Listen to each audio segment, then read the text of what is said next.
সে যেহেতু আমাকে বিয়ে করতো আগেই কিন্তু করতো, আজকে সে আমাকে সোশ্যাল মিডিয়াতে এইভাবে আমার মান সম্মান হানি করতো না। আর যে জায়গাটার ভিতরে আমার ভালোবাসা থাকে মানে অসম্মান জিনিসটাই বেশি সে আমাকে প্রদান করছে। তো এই জায়গাতে আমি তার কাছে বিয়ে করলে এখন যে সে আমাকে সুখ দেবে এরকমটাও না। কাবিনে কি সব কিছু? কাবিনে কিন্তু সব কিছু না। যখন একটা মিল ছিল তখন তোমরা আমরা কাবিন ছাড়া বিয়ে করাইতা। দ্বিতীয়বার উনি যখন আমাকে মাইমাসিং গাঙ্গিনের পর নিয়ে গেছেন, নিয়ে যাওয়ার পরে যে ওনার সাথে যখন ছিলাম আমি সারা রাত্র, তখনকার এই যে ছবি। সারা রাত্র কোথায় ছিলেন আপনি? ও হোটেলে, আবাসিক হোটেলে। জি এই যে দেখেন এই যে ছবিগুলা, তারপর ভিডিও আছে, কিন্তু ভিডিওটা আমি এটা নেটের মাধ্যমে মানে করবো না, এটা আমি প্রমাণ সংগ্রহের জন্য রাইখা দিছি। কোর্টে দেখানো হয়েছে ম্যাজিস্ট্রেটের, পরে ম্যাজিস্ট্রেট স্যারে দেখছে। হ্যাঁ, মশিউরে এখন এই বিষয়টা যোগাযোগ করতেছে, আমারে বলতেছে যে তুমি আর কোথাও সাক্ষাৎকার দিবা না, আমি তোমাকে বিয়ে করবো। আমি বলছি বিয়ে যদি করো তাহলে তুমি তোমার গার্জেন নিয়ে আসো আমাদের বাড়িতে, আইসা পরিবারের মাধ্যমে যেভাবে হয় সেটা করো। কয় না, গার্জেন টার্জেন কারো লাগবো না, তুমি আমার দিকে ভালোবাসো, আমি তোমার দিকে ভালোবাসি, যেত আমরা দুইজনে চলে যাব মাইমাসিং। ওই যে ত্রিশাল আছে না, কইছে ত্রিশাল কাজে অফিসে যায় তোমাকে আমি বিয়ে করবো, 1 লক্ষ টাকা কাবিন দেয়, তখন আমরা দুজনে ঢাকা যাই ভাড়া থাকবো। আমি বলছি এটা পসিবল না, এখন না।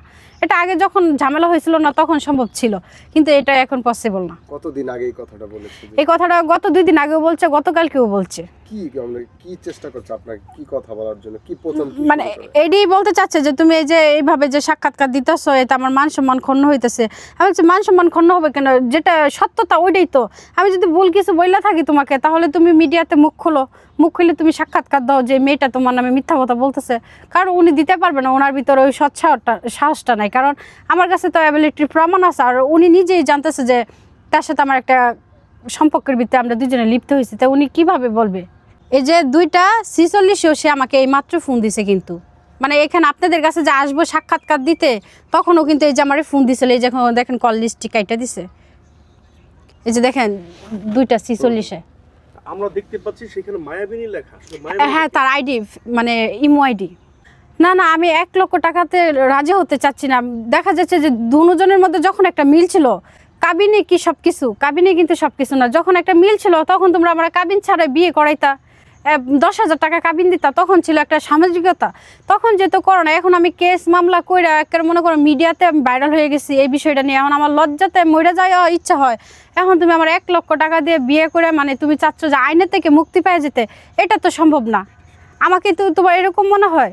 একটা মানুষ এমনিতে তো ছেলে মেয়ে প্রেম করে বাইকে গেলে কত 5 লাখ 10 লাখ টাকা কাবিন দিয়ে বিয়ে করে, তাই না? 5 লাখ 10 লাখ টাকা কাবিন দিয়ে বিয়ে করে আপোষের মধ্যে। তো যে জায়গাতে আমার বিষয়টা নিয়ে এত ঝামেলা হয়ে গেছে আর অ্যাবিলিটির প্রমাণ আছে, সে জায়গাতে উনি আমার 1 লক্ষ টাকা কাবিন দিতে চায় কিভাবে? এটা কি আসলে কি সে কি আমার সাথে সংসার করার ইচ্ছায় কি এই প্রস্তাবটা দিছে? সংসারের ইচ্ছাই তো দেয় নাই। না, আমার চাওয়া বলতে এখন আমার কোনো কিছুই চাওয়ার নাই। সে যেহেতু আমাকে বিয়ে করতো আগেই কিন্তু করতো, আজকে সে আমাকে সোশ্যাল মিডিয়াতে এইভাবে আমার মান সম্মান হানি করতো না। আর যে জায়গাটার ভিতরে আমার ভালোবাসা থাকে মানে অসম্মান জিনিসটাই বেশি সে আমাকে প্রদান করছে। তো এই জায়গাতে আমি তার কাছে বিয়ে করলে এখন যে সে আমাকে সুখ দেবে এরকমটাও না। সে কিন্তু যে কোনো মুহূর্তে আমাকে ছাইড়া দিতে পারে। তো আমি চাই এখন বিয়ার কলঙ্কটা না লাগাইতে, সে আমার সাথে যেই কাজ করছে, অনৈতিক কাজটা করছে, আমি চাই এটার বিচার চাই। এছাড়া আমার আর কোনো কিছু চাওয়া নাই। বিয়ে তো প্রশ্নই ওঠে না, আমি এটার বিচারই চাই।